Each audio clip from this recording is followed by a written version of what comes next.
This old guy DIY video has to do with improving the seating surface and installing a splash guard in a super duper fancy outhouse that's designed only for use by women near a lake. So a hot chick that I know has this outhouse, and her request this year was that I install a splash shield and improve the seating surface. So that's what the seating surface used to look like. You can see the precision cutout I did a few years ago.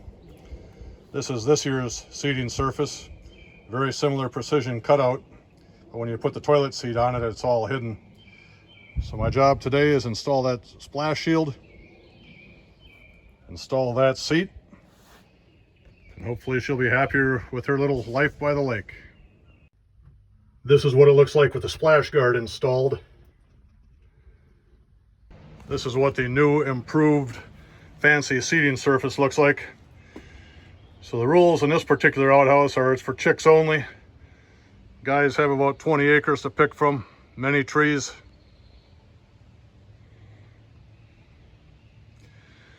Hopefully she'll be satisfied and I won't have to do this job for a few years to come.